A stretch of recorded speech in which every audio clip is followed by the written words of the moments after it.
Hello, and here we are. It's November 22nd, and it's the 57th anniversary of the assassination of JFK, John Fitzgerald Kennedy, the president, taken out by the cabal, I guess would be the easiest way to describe it.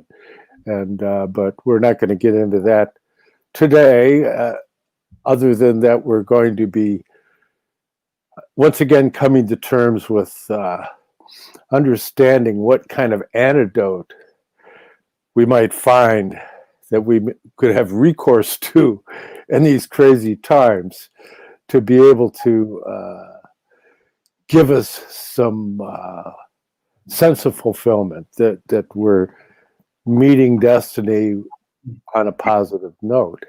And that is very challenging at this time. And so I'm here with Reverend David William Parry. He's the author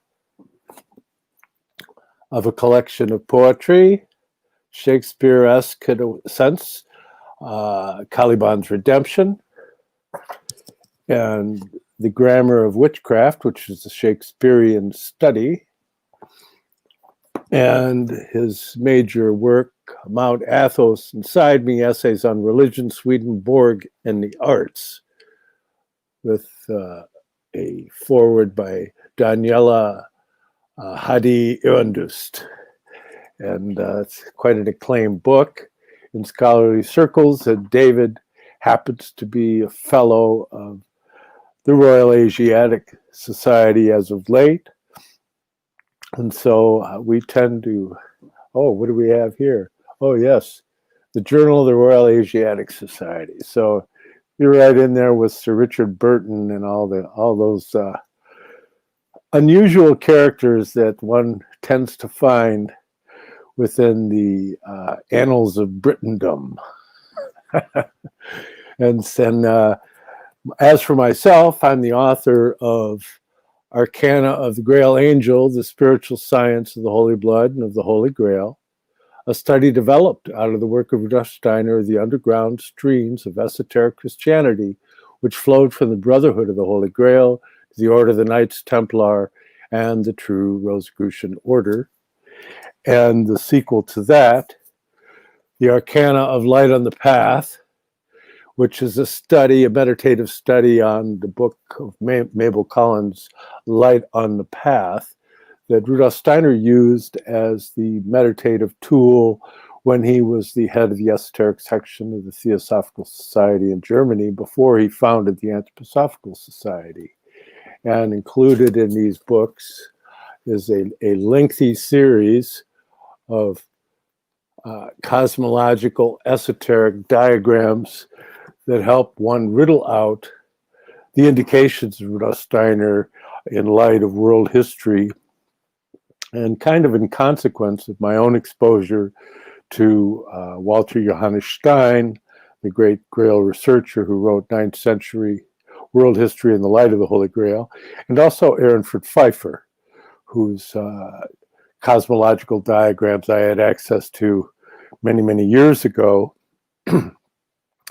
And that put me on a quest to try and interpolate them within the light of anthroposophy and try to do credit to such a dense subject. And my books are available on eBay here in the continental U.S. If you want to get them outside of the U.S., you can contact me on Facebook through private message, and I can work it out for you. And David's books are available on Amazon. And so let's say hello to Reverend David. How are you there, my friend? Hi, John. I'm sort of okay. Sort of hit hard by the endless lockdowns, no money coming in to speak of. So I'll be forced to give up my flat. I've lived here for 24 years, but I'll be forced to give it up and move back in with my brother for a while. I don't know how he takes that, but needs must, as the saying goes. Very honoured to be part of the Royal Asiatic Society. They're one of the few really learned bodies left in the country. Isn't that a terrible thing to say about Britain? but it's true. I mean, most of these things are businesses now. The RAS has maintained itself as a scholarly society, and I'm very honoured. I'm very honoured to be a part of it. At the risk of sounding like a conspiracy theorist, and I'm outgunned by your good self and Paulo Batelli on THA Talks, so I wouldn't dream of trying to sound like a conspiracy theorist. However, and I'm not one to easily agree with the Bible Belt. They'll get a bunch of fives from me half the time. However, I find myself lapsing into superstition at the minute, which is roughly the description of how I am this week. I hope you're well. Because it suddenly struck me the other day that you could say there's a great deception on the world. And of course, that comes up in the book of Revelation as a sign that the end time is imminent. And I've been walking along with this sort of shocked look on my face through the streets of South London over the last couple of days. I'm going to sound like some sort of weirdo on some sort of Bible channel. Listeners, viewers, please don't take it that way. It's just something that crossed my mind, but you never know. You never know. Most of the signs of the end are now present. And what I could never work out was how you got a great deception to fool the whole human race. What on earth could that mean? And the Bible Belt people, who are at the end of the day my brothers and sisters, they always make it basically, they get the right idea, but they do it in the wrong way. And all these weird Christian films they produce, it's always about some sort of internal squabble where their church is finally vindicated and everybody else is proved to be in the wrong. Finally, and we told you so. So personally, I think God is rather bigger than that. I think God is rather bigger than that. But I'm beginning to sound like one of them this week. Most of the signs of the end are there, although, of course, the book of Revelation, as St. John says at the beginning, is a book written in symbols. So let's not get hysterical and carried away. And, you can't say the author doesn't know the material he's dealing with. He does. He does. But, most of the signs are there. And what comes after the signs is the great deception, where the human race is pulled away from the truths of faith. I suppose you could say by the endless confusions surrounding a false problem. And of course, that's where we are at the moment. That is what is happening. And I feel a bit odd and I feel worried because you can never rule these things out. Maybe symbols. I'm not saying that the book of Revelation isn't true. Of course it is. I don't know what level it's true on. I suspect it's true on a number of levels: spiritual, religious, philosophical. A lot of these things are not meant to be historical, although of course some of them are. But there are times, extreme times, where symbols come into our empirical world of history, and that really does look, what a terrifying thought, that really does look like the sort of time we're entering into. I've tested it out on some of my ardent Christian friends who just gave me a glum face back. I'm not sure what that's meant to me. But it's after that the end time begins to unpack very, very quickly. So all I can say is, oh, holy Christ, I'm not ready yet. I've got a lot to do. Please bear that in mind in your cosmic plans. We've just got a good show going here with John Barnwell. Have some mercy. Give us a few more weeks. And let's see what happens. Apart from all of that, I'm okay, John. Your good self. Well, yes, that being said, deception.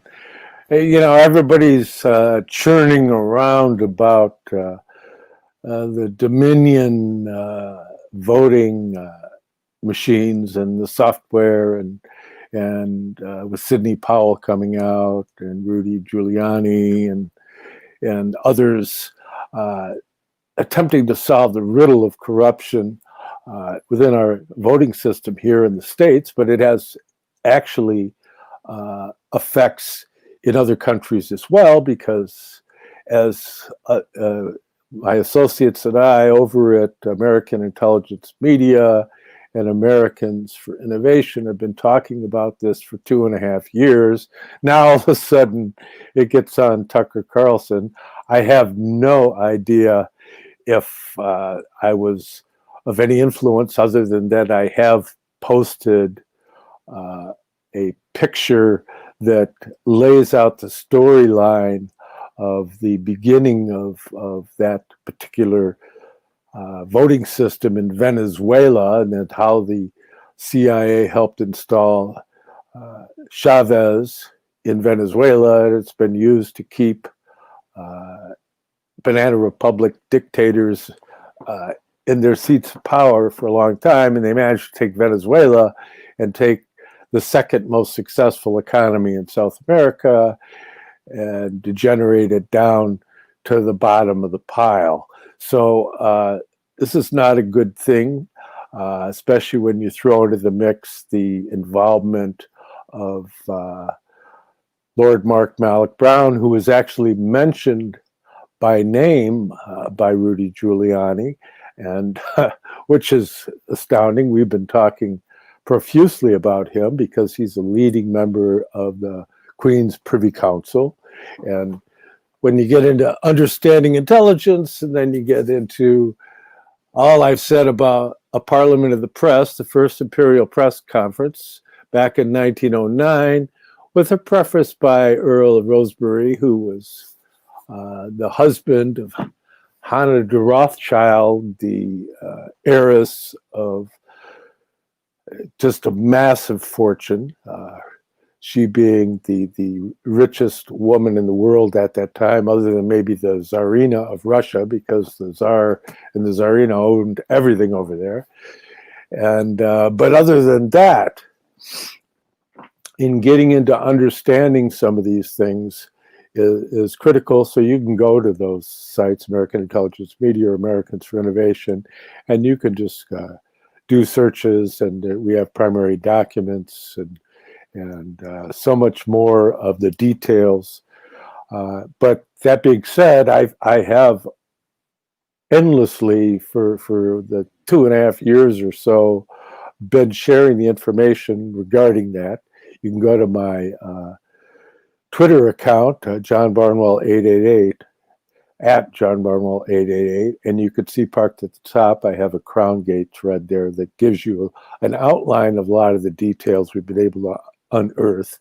Although I, as of late, have not been supplementing much, but there's so much there, and it tends to get disconnected at points. So it might take you a while to even find the whole thing, because there's more than 260 some parts to the story.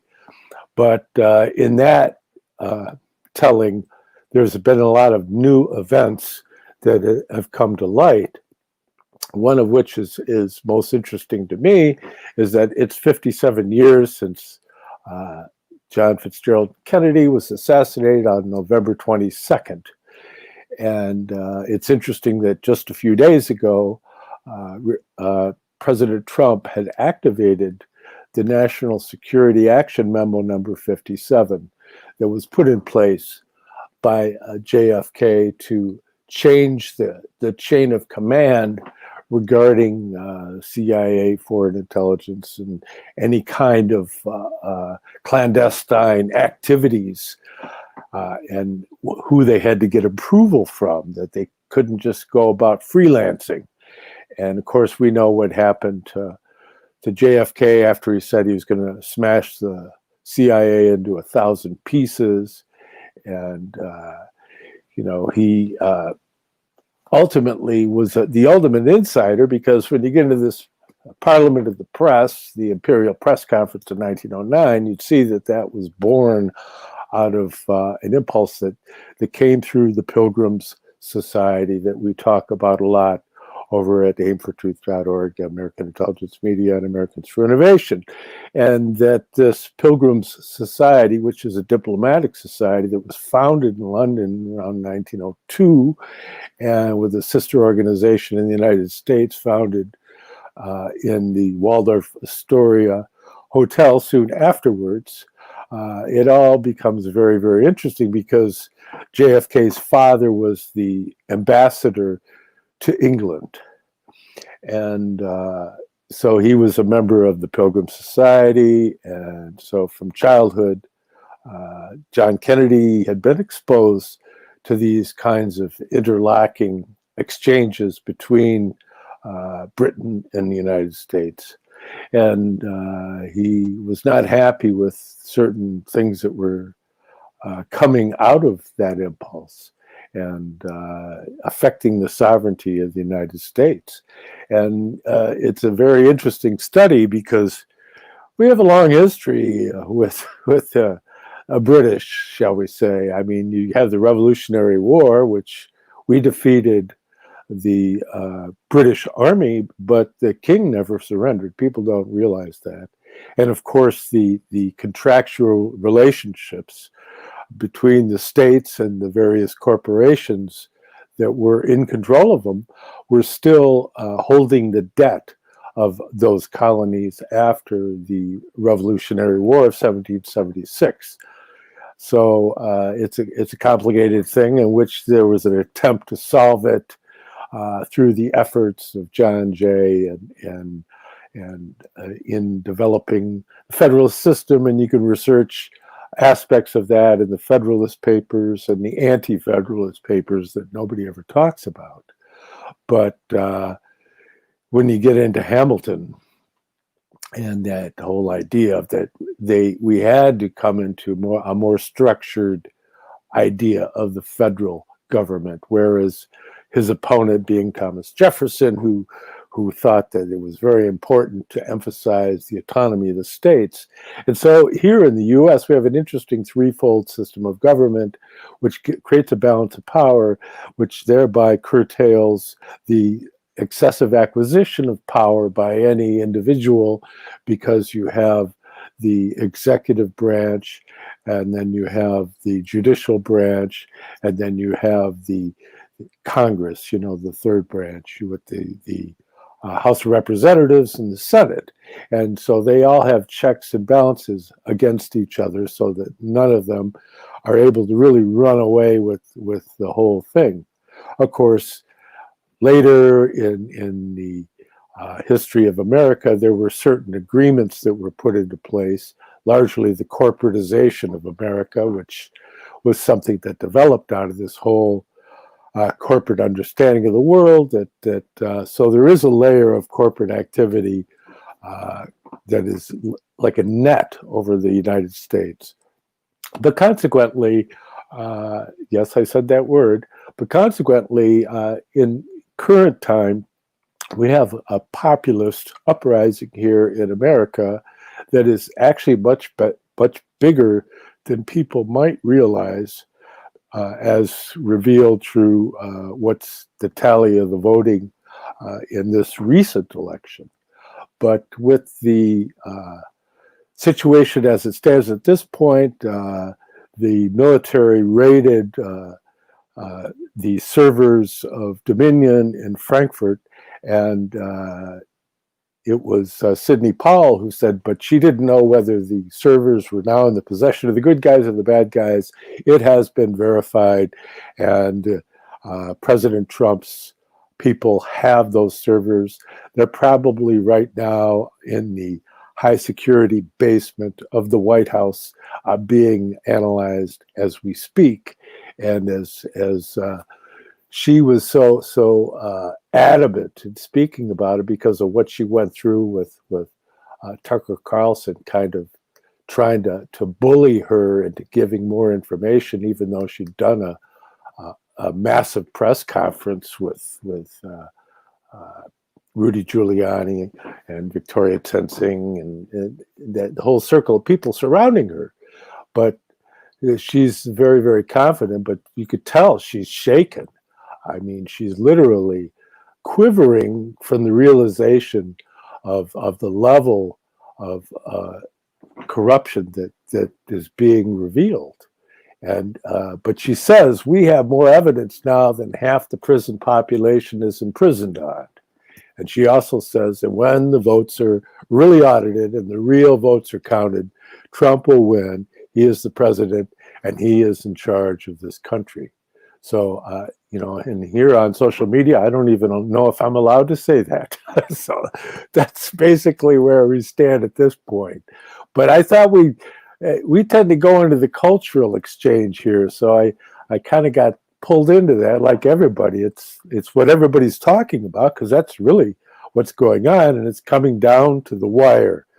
But the question is we like to look at what are the forces moving behind this whole scenario. What is this drama that's playing out? And that's when it gets challenging. And frequently on our podcasts, I make reference to three particular lecture cycles of Rudolf Steiner's, and one being the eternal and transient elements, the cosmic past of humanity and the mystery of evil. And then I also make reference to a lecture cycle that was given. And by the way, all three of these lecture cycles I make reference to were given during World War I, when it was very evident that there were really strong nefarious forces working in the world. And the other one is occult movement in the 19th century, where he explains the machinations going on, coming out of lodges. Largely, he's making reference to what was going on in London. And that's something that we've delved into so deeply over at Americans for Renovation and American Intelligence Media, into getting what is the actual contractual documented history of these types of activities, because they're born out of materialism. And the great opponent of the Christ impulse of Christianity, true Christianity, is this impulse of materialism. And it could be something as banal as just spending your day thinking about superficial things. That then Ahriman would have succeeded, as Rudolf Steiner once made reference to. Ahriman being like the satanic or material inspiring spirit, whereas Lucifer is that selfish, like what you might call effulgent light, whereas the light of Christ would be considered as the light that casts no shadow.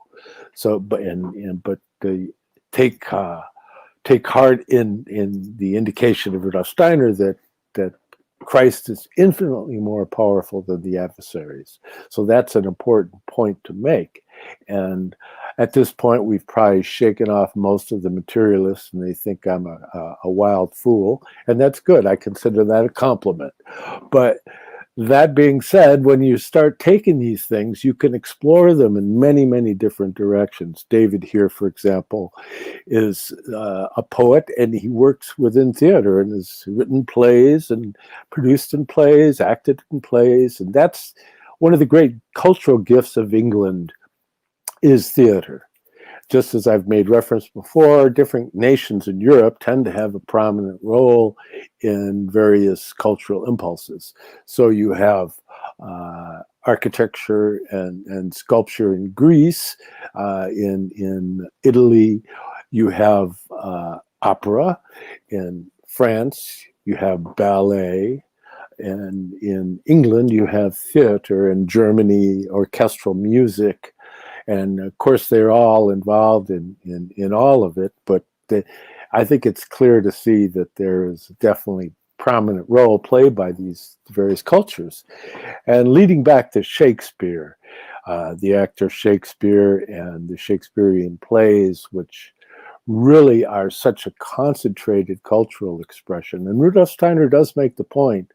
He indicates that those plays were one of the fruits of the inspiration of Christian Rosenkreuz, the founder of true Rosicrucianism, who's a very significant figure within the works of Rudolf Steiner, to say the least.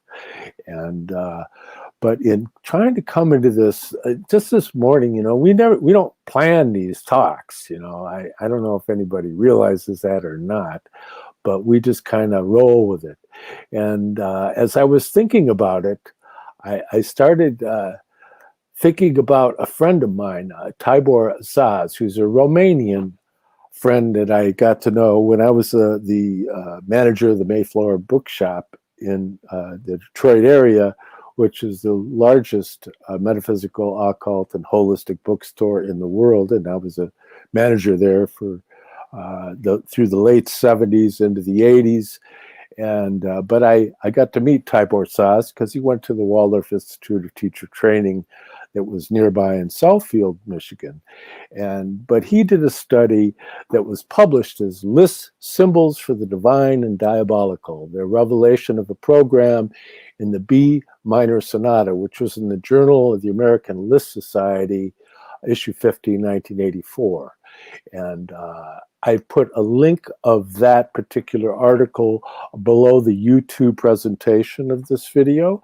And I also give a link for his presentation that he did here in the United States on that subject. And it's extremely fascinating because Tibor, who's like I said, Romanian, he did a video that was my first exposure to his line of thinking on this. Liszt Sonata in B minor, Steiner's Anthroposophy, Lucifer, Christ, Satan, or Ahriman in 1993. But there are some interesting ways in which he takes this B minor sonata of Franz Liszt, and he shows how it develops that whole theme of Lucifer, Ahriman, and Christ, this threefold challenge. And he shows the musical themes within the musical piece. So I strongly recommend anybody to go to my YouTube channel, find this particular episode, and I pinned at the top links to listen to his talk, and also you can read the article. You can download a PDF for free. And so that's my little thing there for my friend Tibor, because when you start getting into understanding this, and mind you, this was let me dig something up here. I've got so many things open here that are possibilities of what we might talk about that I sometimes get lost in the crowd of windows here. Yes, he did a lecture regarding this subject, and it was entitled "Christ is the Balance Between Lucifer and Ahriman as Revealed in Liszt's B Minor Sonata," a lecture and performance by Tibor Saz on Friday, May 21st, 1993. Now, Tibor is an interesting individual in his own right, because really he's one of the leading experts regarding the works of Franz Liszt, and it's been a mission of his to carry these works forward. And but he noticed that there's, like he says, J.S. Bach's Ciacona in D minor major, or Beethoven's Piano Sonata Opus 111 in C minor major, have the magic power to lift us through the polarity of darkness and light into the realm of genuine love. Liszt Sonata in B minor has the magic power to initiate us into the true nature of the human being within whom Lucifer and Satan, or Ahriman, are waging a cosmic war whose outcome will depend entirely on whether we shall accept or reject the spirit of genuine love, which is, that's quite a point to make. And so in exploring these subjects, he was able to come across particular musical themes, and there's this certain harmonic structure and dramatic effect that's used by Franz Liszt that is so archetypal regarding the B minor sonata, and it's even made reference to on Wikipedia. Now, and it's this like kind of Faustian presentation, which has been greatly misunderstood even by Goethe himself in Faust, who tends to assimilate together the Luciferic and the Ahrimanic in his character of Mephisto, who proclaims blood is a very singular fluid. And when is the blood more relevant than today, where you have people that would like nothing better than to stick stuff in yours? So that being said, I don't know how far we're going to go on that thread, but it was Rudolf Steiner who really brought forward the understanding that in reality, as expressed by Franz Liszt music and also by an illustration from 16, I had to dig up the date here, but it was, let's see here, I have it. Well, he found it, he stumbled across it in a particular book that, where is it? Right here. Yeah. Please forgive me. This is an important point. Yeah. In 1508, he came across a book from 1508 that had two separate pictures, woodcuts, one of Lucifer and one of Satan, clearly depicting them. They're not the same being.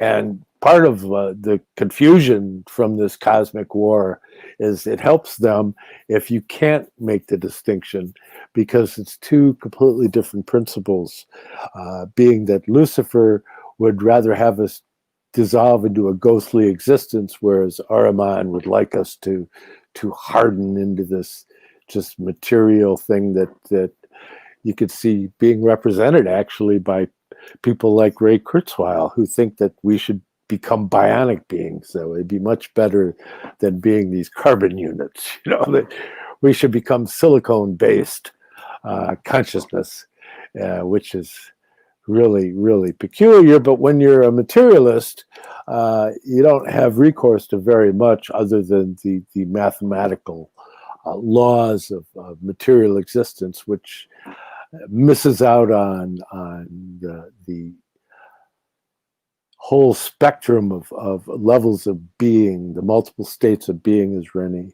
Guénon called it, of the human entelechy, of the human creation that was denied in the Council of Constantinople in 869 AD, where they said that there is no human spirit.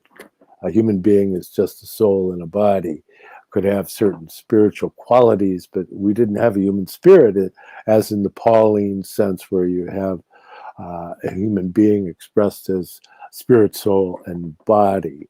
And so it's quite fascinating. Go check out the work of Tibor Saz, and it will give you a very entertaining approach. And Rudolf Steiner was very clear to make the point of that one of the greatest tools that we have in meeting this challenge is art.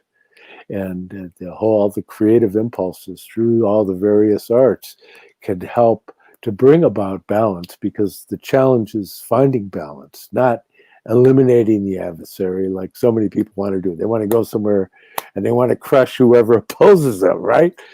And Rudolf Steiner makes the point in the book I made reference to is that that's the end game of materialism. If you're a materialist, there's no other result other than coming into conflict with opposition.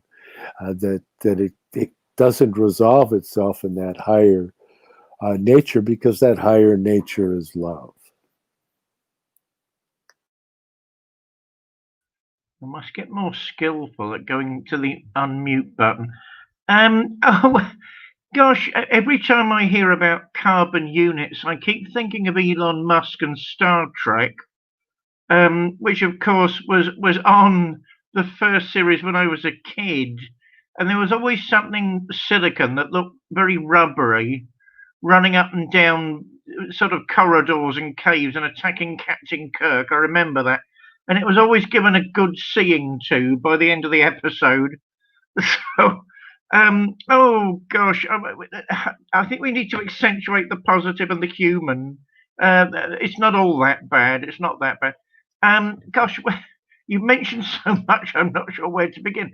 Apart from the fact, lots of carbon units in this country have noticed how smug David Icke's looking as he's going to various resist meetings, telling everybody when off camera, "I told you so."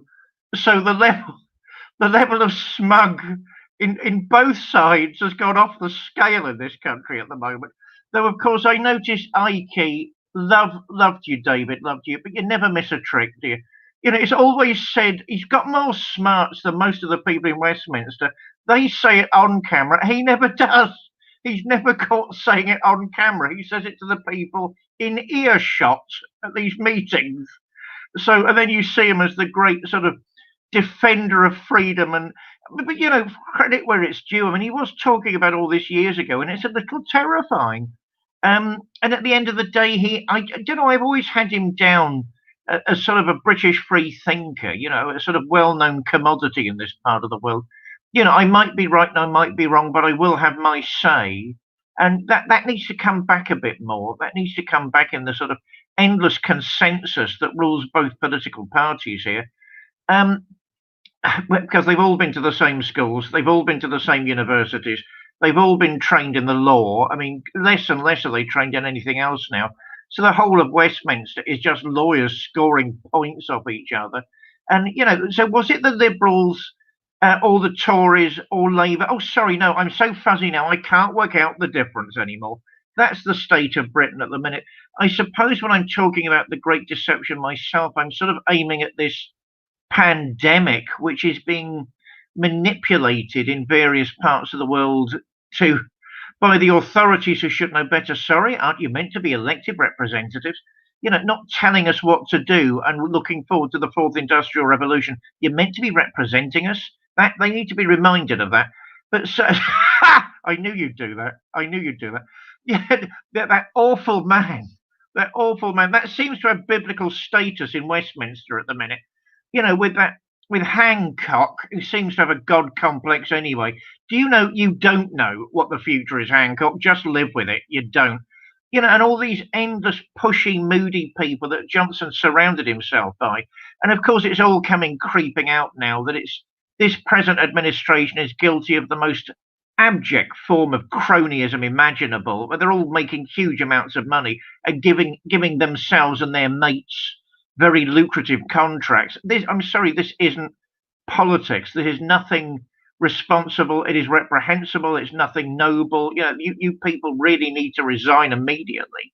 Not that that will make them do it, but they need to. So I suppose I'm looking at the mother of all deceptions, and I'm not saying I don't believe in coronavirus. I do think there's something going around. What I do think is that it's being manipulated by lots of people in different ways in different parts of the world to resolve certain domestic issues. I'm too terrified to think it might be a more concerted activity than that. And also, I suppose I was saying on THA Talks last night, you know, I don't think the reason what holds me back from conspiracy theories is that most conspiracy theories, present company accepted, is they tend to see this sort of unified block, you know, weaving spells over the body politic. But yeah, it's natural for human beings to conspire, unfortunately, in this stage of the revolution. And therefore, you know, these huge power blocks are conspiring not only within themselves, but against each other. So that's why I'm not sort of a classic, you know, parentheses, conspiracy theorist, because there is no unifying force. They'd love to imprison each other and murder each other as well. You know, so that's what holds me back from that. But there seems to be some very, very powerful forces at work, not too far hidden behind the scenes, using this crisis to their own ends, and that is deeply depressing. When it comes to Hamilton, I keep thinking of that new show, since this is the land of Shakespeare, called Hamilton, where they've broken all the rules, of course, and they've used modern costume and modern music to talk about one of the fathers of the War of Independence. which I haven't had the chance to think whether I think that's brave or ridiculous yet. It's probably a bit of both. It's probably a bit of both. I'll have to see the show properly, not just see bits of it before I reach a conclusion. I've always rather liked Hamilton and his view of things. It always struck me as very progressive. Although, right, as you know, John, I'm a Constitution worshipper. I always came down on the side of Jefferson. At the end of the day, he had feet of clay and, slave to his women. But there's something about Jefferson. He's clever and he's stately and he's commanding. He's a genuine president. And some sort of deist, as far as I understand it, who wrote an essay or a series of essays, I've got to clarify that at some point, against Christianity and organized religion, which seems to make my brothers and sisters in the Bible Belt go crazy. But the point is, he's a very intelligent and God-fearing individual. It's in a credit where it's due. So that is someone certainly I've always admired and continue to admire. I notice in certain American universities now, they're churlishly calling him a slave owner, although sort of he was the only one. And, he was a modern man that would have known better instead of being, part of the zeitgeist of his time and working to a greater good. I don't really know what the current woke generation actually want, apart from a good smack in the chops and told to get a good education. Why not read a few books instead of causing so much trouble? How about that? Then we could all have a proper informed debate and try and work these things out further. But I don't know. In the land of Shakespeare, excuse me. I mean, my own favourite role, I suppose, the two roles I've had recently, there's nothing too unusual in Britain about clergy also having other inspirations as well. Mine has always been theatre, not simply because this is the land of theatre, it's the land of Shakespeare, who, of course, is a unique cultural phenomenon. I mean, I've heard what some Central Asian scholars and Russian scholars have got to say about Shakespeare, none of whom would admit, none of whom would deny, rather, that he is this unique presence in the world, the great poet, the great dramaturg, and a busy jobbing actor. I mean, that's what kept his feet on the ground. According to a famous comedian over here called Alexei Sale, bit of a communist. Meryl Streep keeps her feet on the ground by doing ironing. Love, I can think of lots of better ways to keep your feet on the ground.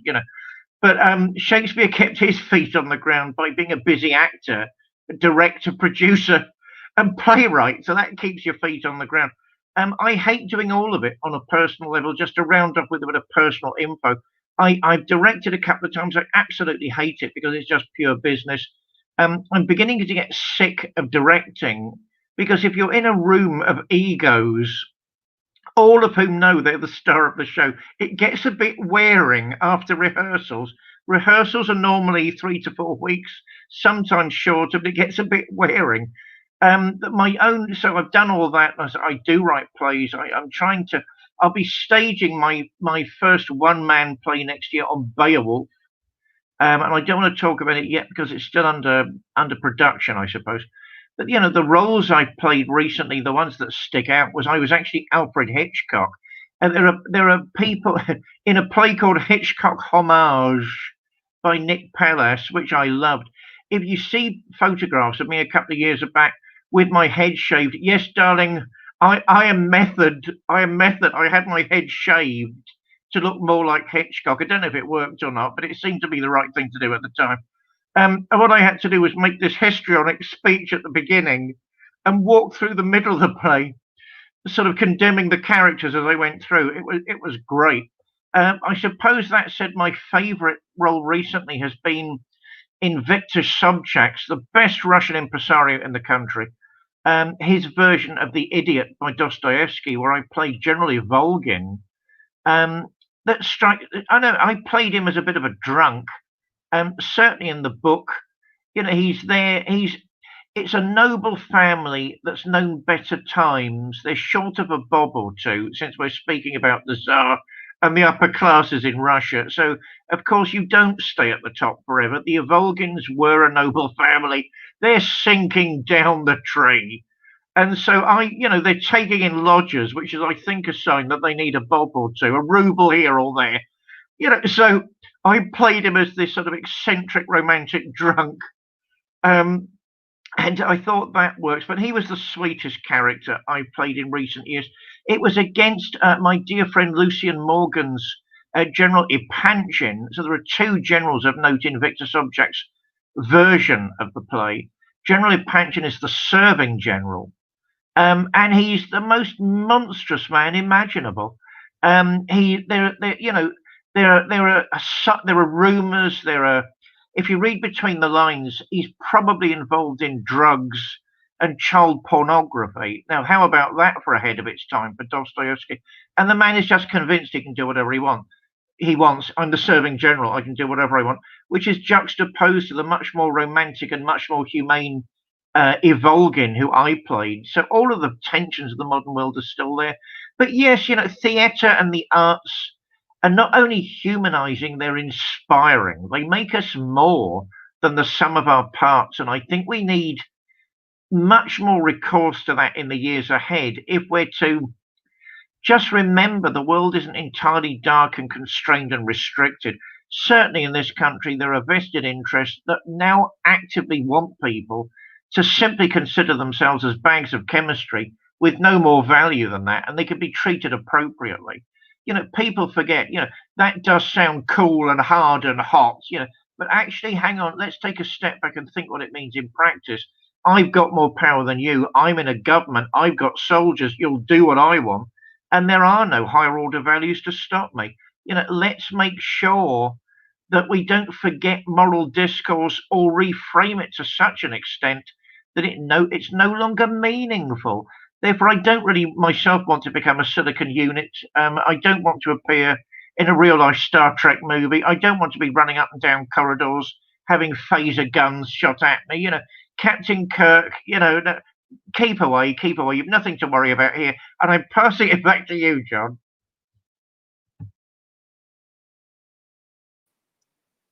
Well,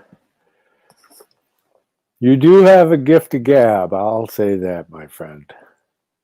Yeah, so when we start looking at this landscape ahead of us and try to make sense of it in the human sense, I've actually drawn criticism from my confreres within the world of anthroposophy, because I'm supportive of what our president here is attempting to do, which is to have somebody who's not out of the bubble of Washington, of all the insiders and the whole nest of intelligence that's played such a prominent role, especially since the assassination of JFK. I mean, he was assassinated not long after he made the proclamation that he was going to shatter the CIA into 1,000 pieces. And he took the director of the CIA and just ousted him from it. And the understanding of that period of history is really crucial, because it plays so heavily in the drama that's going on at this time. And the changing of the relationship of the executive branch to the roles of the military and intelligence has been one of the primary missions that President Trump has been trying to accomplish. And most people don't understand that, because he has a way of talking that is considered to be pretty vulgar by many people. And of course, they've probably never been to New York. They'd never talked to somebody from Queens before, like President Trump. So he's rough around the edges, but he speaks his mind. He doesn't work with cue cards as much as a president usually does. President Obama, if you've ever seen him without a prompter, he has a hard time putting it together. And we don't even have to say anything about old Joe. He can hardly keep a sentence going. But that being said, if you follow the history of the U.S. government from that period of time, and I've had kind of fly on the wall relationship to some of it in its earlier phases, because when I created the thousands of volume database of esoteric studies for Marjorie Fisher, the wife of the philanthropist and real estate magnate Max Fisher, who turned down cabinet posts in 5 different administrations, and he was the one who was able to bring about a truce in the war between Israel and Egypt. And so you have Begin and Sadat. I remember Marjorie telling the story. They're at this meeting with Begin and Sadat. She walks up. They were talking to each other. She walks up, puts her arms around both of them, and says, "Come on now, guys. We know this is just in the family." And they both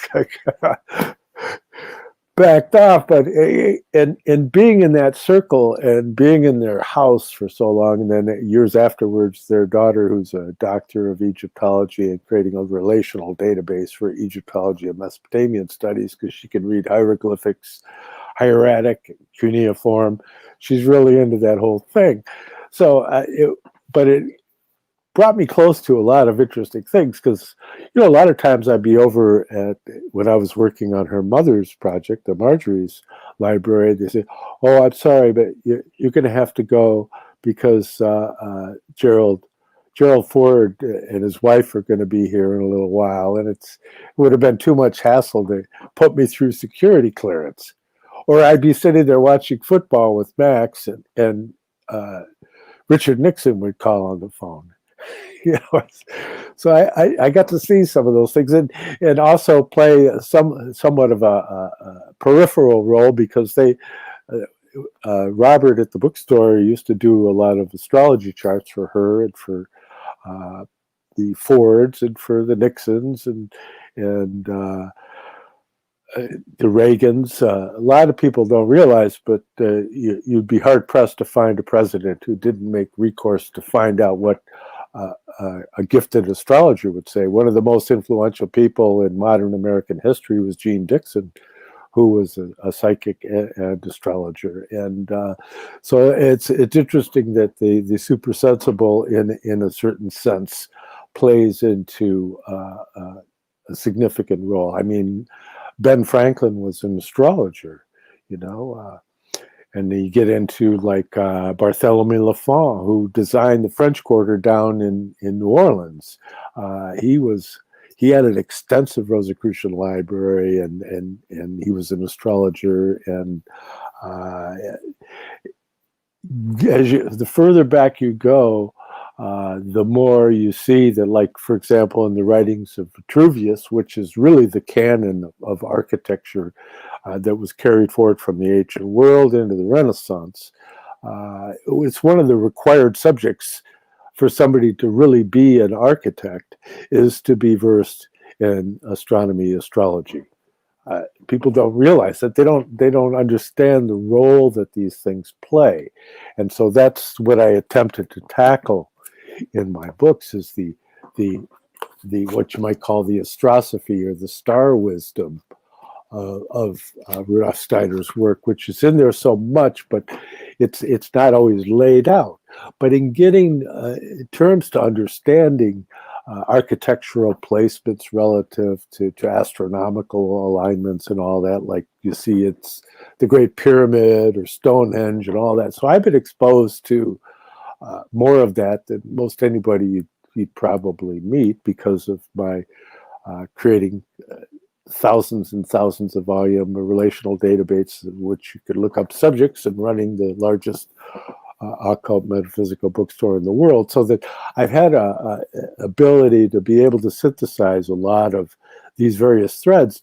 But then when I take this and I bring it into a modern context, see, there's a certain art involved, and you mustn't make recourse to just turning it into kind of just this abstract way of looking at the world that would be more akin to Jeremy Bentham, whose friendly corpse is mummified in the lobby of University College London, of which I've made mention of numerous times, because it's that whole like mummified type of thinking that is creating the problems in the world that we have today, and that's the inability to allow the light in, and it's love that allows the proper shedding of light.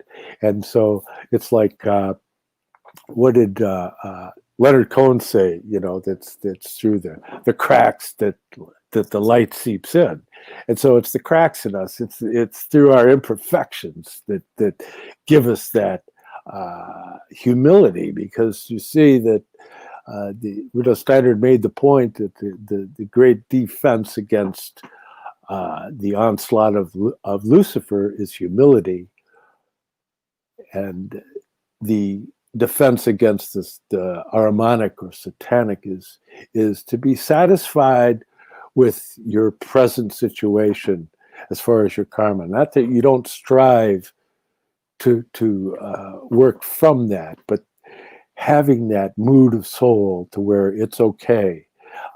And that's something that's very, very disarming at times to people. I remember the story of General Patton, and he talked about the first time that he encountered General MacArthur, and it was during World War I, and he went out, and he ended up Patton ended up becoming a tank commander, right? You know, and so, but that came out of the cavalry.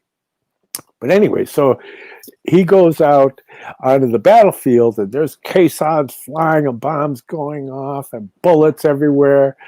And he looks, and there's MacArthur. He's like got his, and he's just watching the whole thing take place as if he hadn't a care in the world. And he realized, okay, that guy's he's a true warrior.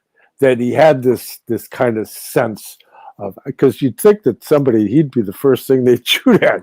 Hey, let's get the big guy, you know. But he had such a disarming faith in destiny, and it ended up working out for him. Likewise with Patton. Patton considered himself to be a reincarnation of Hannibal, who attempted leading the elephants across the Alps. You know, it's like, so these are interesting characters that you could see with Patton, that he still had a relation to the supersensible if he was thinking in terms of reincarnation. And in fact, I think I mentioned this before, but I had a friend who was in one of my organizations, sales organizations, who was the guy who was driving when they got T-boned and Patton ended up dying soon after the end of the war. And it's kind of ironic to be able to survive all those circumstances and then to be taken out. But it was like he had a scheduled destiny to help bring about the conclusion of that conflict. And then once that was done, there was like kind of not a whole lot for him to do around here, and he took off. And so it's interesting how pages in history are turned, and when you look at it from the anthroposophical view, from the work of Rudolf Steiner, he continually makes the point that the way events unfold in history is not just a result of human activity, that there's definite influx in the changing nature of the inspiration that we're receiving.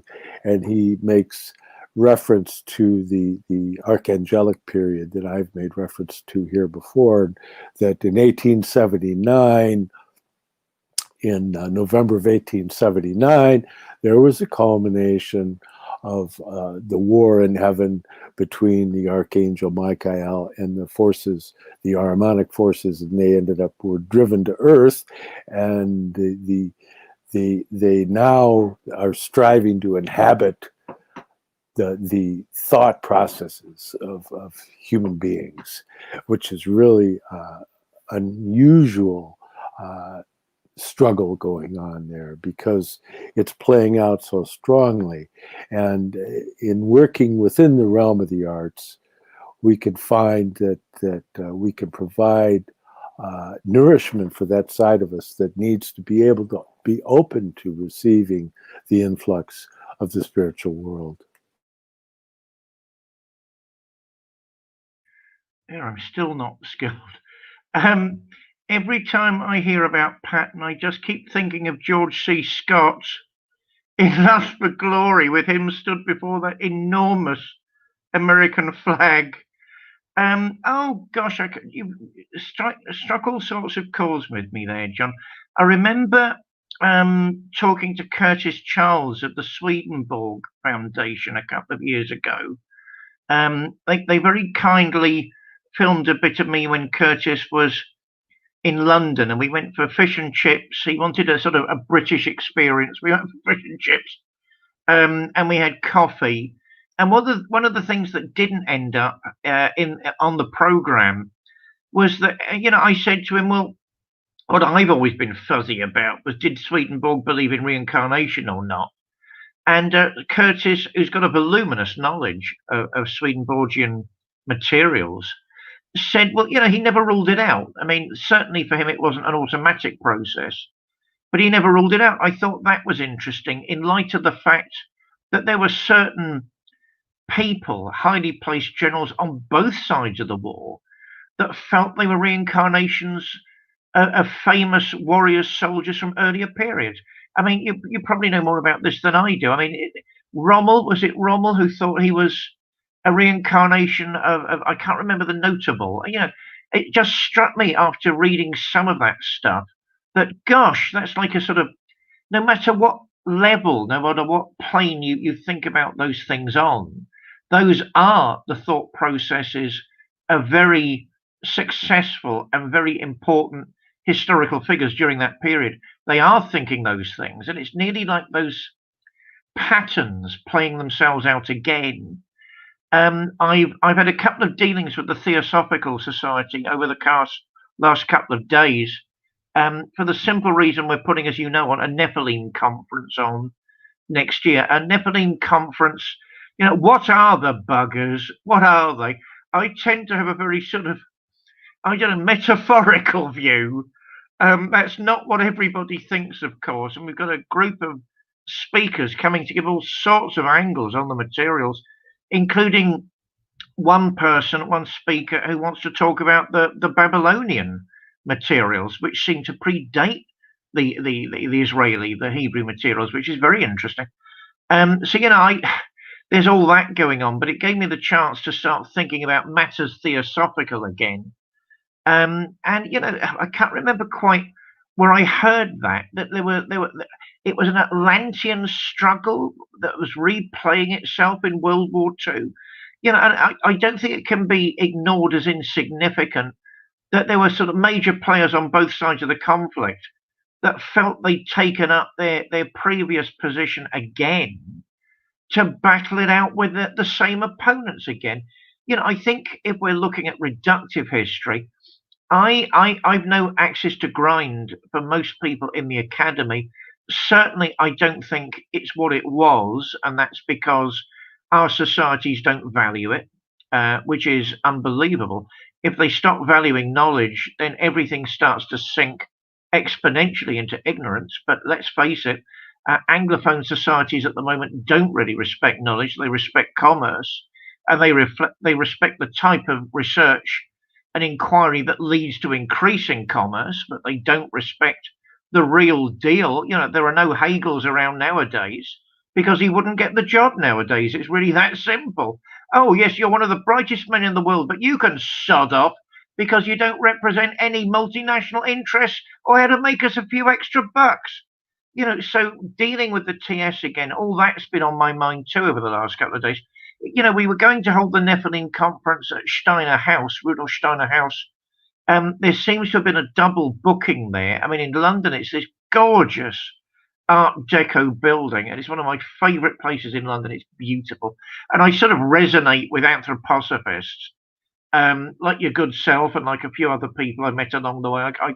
I know where I'm coming.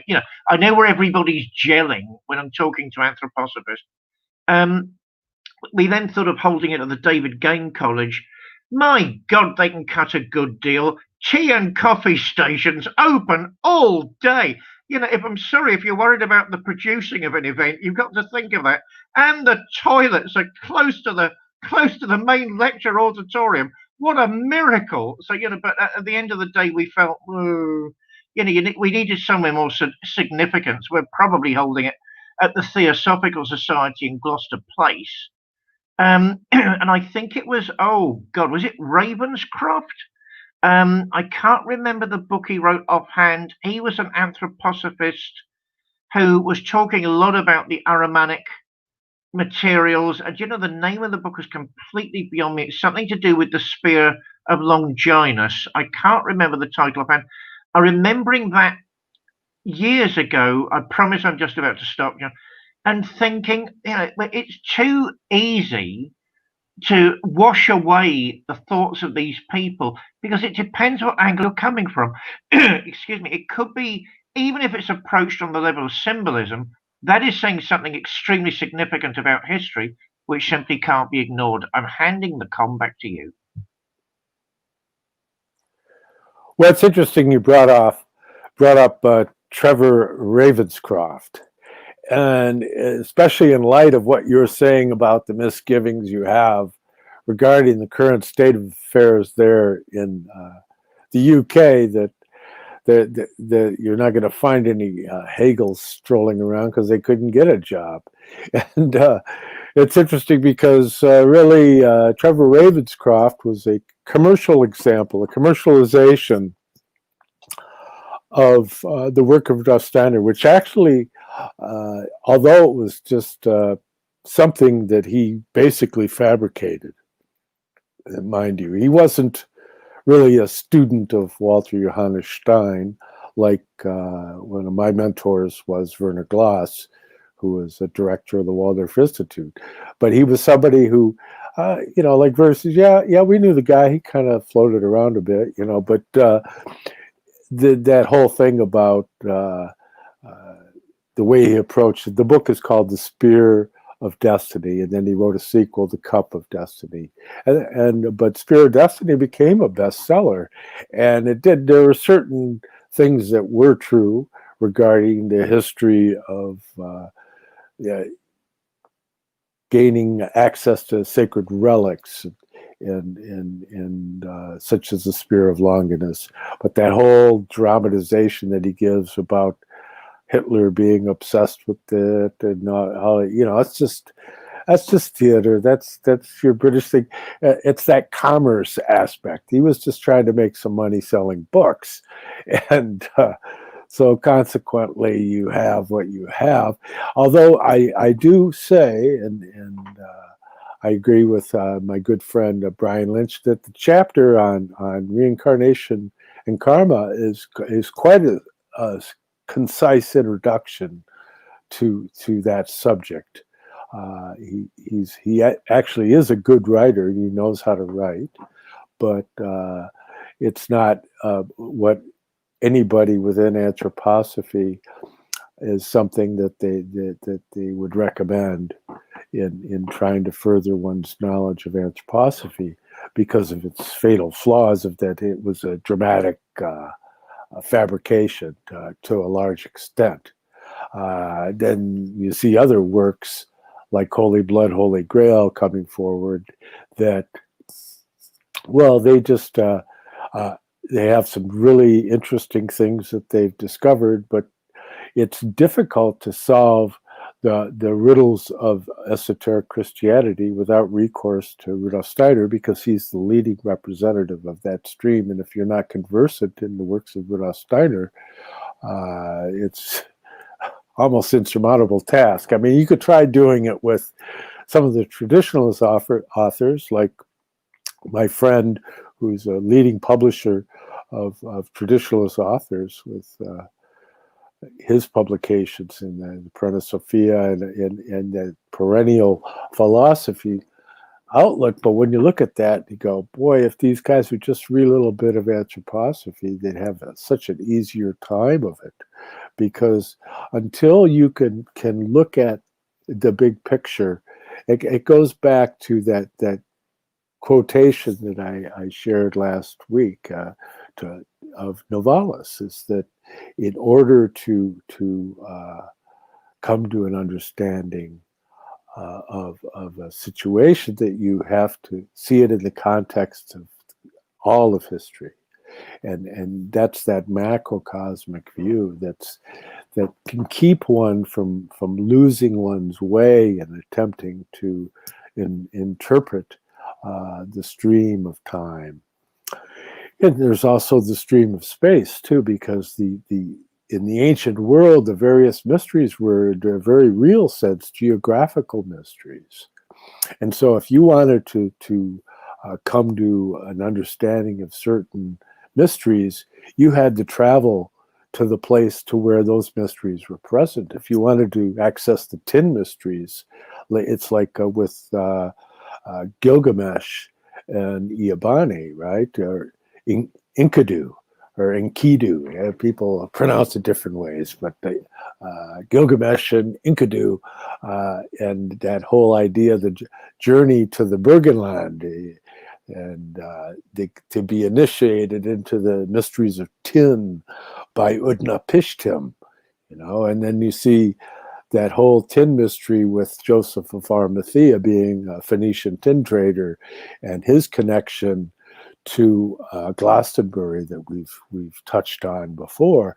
And so there, in the ancient world, you have this whole idea of geographical mysteries, and that the different mystery centers were not all the same, and there was various groups with various destinies that were the beneficial powers of the world were dealing with the idea of familial and tribal and nation development, and that whole thematic presentation that came to its end result in 1879 through the War in Heaven with Michael. And so that through those the adversarial impulses that were attempting to bring struggle into that whole thing about the idea of working within one's community, one's race context, and your nation, your folk soul, and all of that, was being assaulted by the adversarial powers.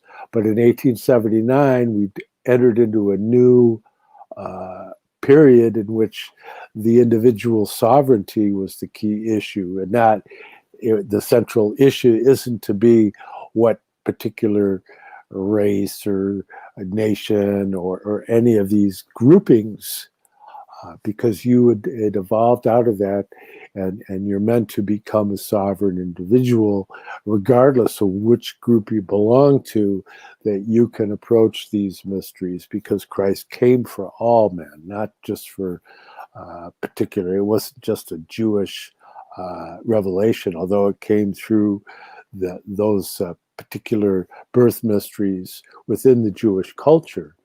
And then you have the star wisdom culture of Zarathustra.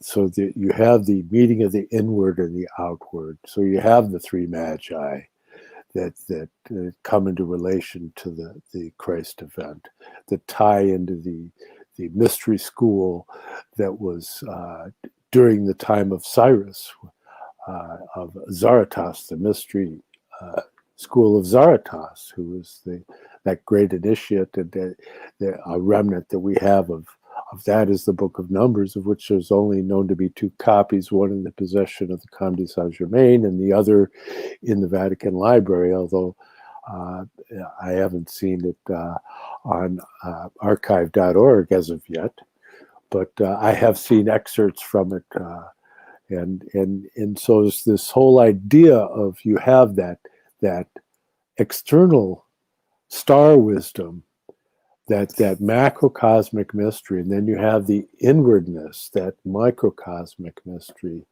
of so that's a meeting of you could say in the cosmic sense, Rudolf Steiner refers to the 12 Knights of the Round Table as an imagination of that macrocosmic mystery coming together at Glastonbury with that inwardness that's expressed within the Grail stream itself. And so you have the birth mystery and the death mystery coming together, and a consolidation of that challenge, which is the fourth mystery of birth and death. See, so this is all very complex, and I don't want to drown people in things, but you can always rewind and go, well, what did he say?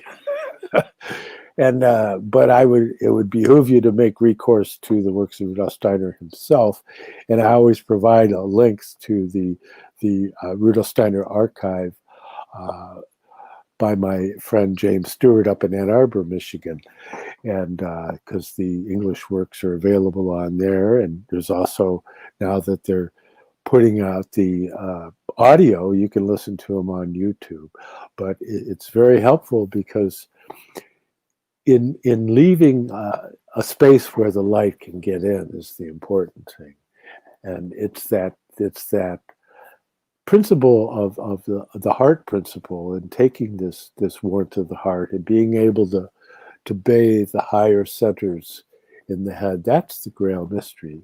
This is the Grail castle, the castle of Klingsor, and so we're stuck in our heads. And this whole idea of looking at the world and just abstractly trying to riddle it out with our heads, you can never get there. That's because that's only going to give you a partial view. That's like Plato's cave, the shadow on the wall. You're describing the shadow, and you mustn't think the shadow is the reality. You have to be able to turn around and see that fire of inspiration that's creating the shadow in the first place, and then being able to resolve it in harmony is the challenge. So you're not going to be able to completely vanquish the adversary. That's not the goal. The goal is to put them back in their rightful sphere of activity. And so we could be thankful to the adversaries because they've, in essence, given us the opportunity to meet such a definite challenge. And so we owe our physicality to Ahriman, and we owe our independence to the Luciferic, that Promethean struggle against the gods, where Prometheus was, when he was chained to a tree, and the vultures would come in and consume his liver, and then it would grow back, and the vultures would return, and this whole unending cycle of suffering is that interesting, because that's that Jupiter mystery is expressing itself there again, which is that mystery of tin, and Utnapishtim in the Burgenland, and the tin mysteries of Cornwall, and so see, you can connect all these things, and being able to have a contemplation or artistic imagination relative to these things is very healthy, because it's through riddling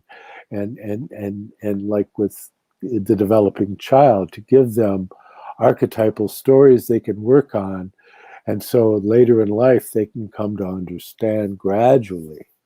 And that is the key with the Grail. It means gradually, as Rudolf Steiner said. So it's great that you're working within these artistic spheres. There's really some dramatic times that we're thrown in amongst here, and it's not to be competing voices with anything, because we're just a little ripple on the pond here, across the pond from London to Detroit, just letting people sit in on our having tea in the afternoon here. But in keeping with this, I think that ultimately we're going to have some more interesting conversations come up, because we're going to start approaching some people to be guests that come in and chat with us. So that should be nice. And I think that at this point, we've just been kind of doing groundwork here and establishing a dialogue, because mind you, David, my friend here, Reverend David, I really only conversed with him at length in this particular kind of a context. Earlier, we had a show together with Roseanne Barr and Leo Zagami and also Lowell Joseph Gallon out of Jerusalem. So we really had quite an international show going there, which only went for about a dozen episodes, I believe, culminating on Easter, which is real interesting. But this whole idea that we're all humans and Christ came for all men, and even if you're not a Christian, you could still appreciate the central role of love, as it says in Scripture. God is love in the Gospel of John. So that what can we do to try and give ourselves kind of a larger context in which to be able to find that equanimity within these continually vacillating events that are happening at such a rapid pace. I keep saying that in a matter of a couple of days, you get more news than normally you would get in a month or even two. And so that everything is moving along at tremendous velocity, and it's like maintaining the equilibrium. And I'm reminded of a painting of The Storm at Sea. It was something that when I was a child we had hanging on the wall, carved on a slab of a tree, and it was a picture of Jesus walking on the water to the men, and they're in the boat and they're trying to hold on in the storm of sea, and he's just like walking out there on the water, and everything is okay. And that to me was the ultimate image of for me at that time of the power of equanimity, as that not to get too caught up in the drama. Yeah, you have a role to play. Yeah, you may even be on one of the teams. Like, I find myself, for example, in our political struggle, I'm on the team with our president because I feel that he's an outsider. And you can tell he's an outsider because all the guys that are insiders, they are they're almost to the man are attacking him. So if they're against him, then I'm on his team, but in that regard, I also have to add a caveat that I frequently add, is that it was said to me, do you have faith in President Trump? I said, no, I have faith in God. I have faith in Jesus Christ. But for President Trump, I have hope, but he's given great indications to me personally. However it stands for you, that's your business. But I think that be able to approach this freely and not to be lost in fear and anger, which is so much as the polarity of fear and anger, which is quite remarkable because you see it's such a peaceful environment at his rallies. It's not this like weird conflicted thing like you see with all these bought up and paid for Antifa punks running around creating chaos. I mean, if that's your team, good luck with that. That's all I can say.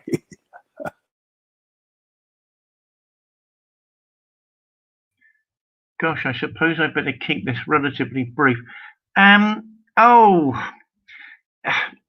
think it was Wittgenstein, when he was writing about Shakespeare, who said, what does Shakespeare give you? He gives you the world. That's on my mind as you're speaking at the minute.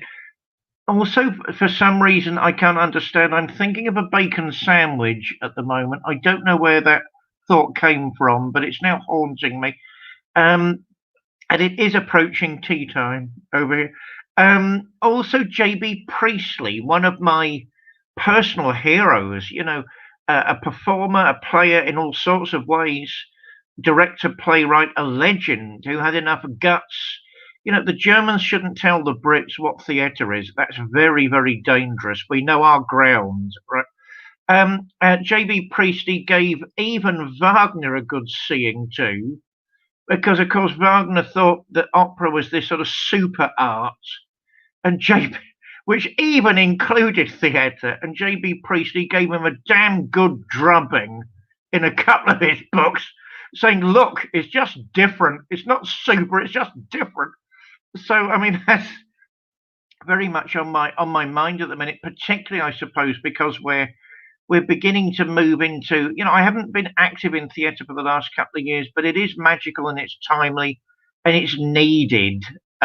So watch this space, John. And yes, I'm very excited that we're bringing on some guests. I suspect you're far too humble about this show. Big oaks from little acorns grow. We developed out of the pew, but I don't know. This show has an energy to it. It's got a vibrancy to it. It might be a small pebble at the moment, but if they're thrown in the right way, they can make huge ripples. So I suspect we're looking at all sorts of wonderful things here. I will pass back to you because I know it's getting close to that time. Caught me in the middle of something there. Yeah, let's see. Richard Wagner. We'll have to do something pointing at him at some point because he's critically important, I think. I mean, his Wagner's Parsifal is just absolutely astounding. But we don't have time to do it justice today. Again, I want to point out to the people there that if you like what we're doing here, you can consider checking out our books. Like I said, David's books are available on Amazon. My books are available on eBay, although you occasionally see them listed elsewhere for ridiculous prices because there is, they're hard to come by because I'm the only one who's really selling them at this time, although I used to be distributed through the Rudolf Steiner people here in the US. But other than that, if you want to just like buy us a cup of coffee, you can go to paypal.me/John Barnwell 888, or for David, paypal.me/DPARRY777. And you can buy us a cup of coffee or contribute towards our little endeavor here. And rsarchive.org for Rudolf Steiner's works. But I think that at this point, we like to culminate our little conversation with David sharing a prayer that we might kind of consecrate this and make this toward this goal that we're trying to serve. Well, it's been a blast as always, John. The highlight of my Sunday.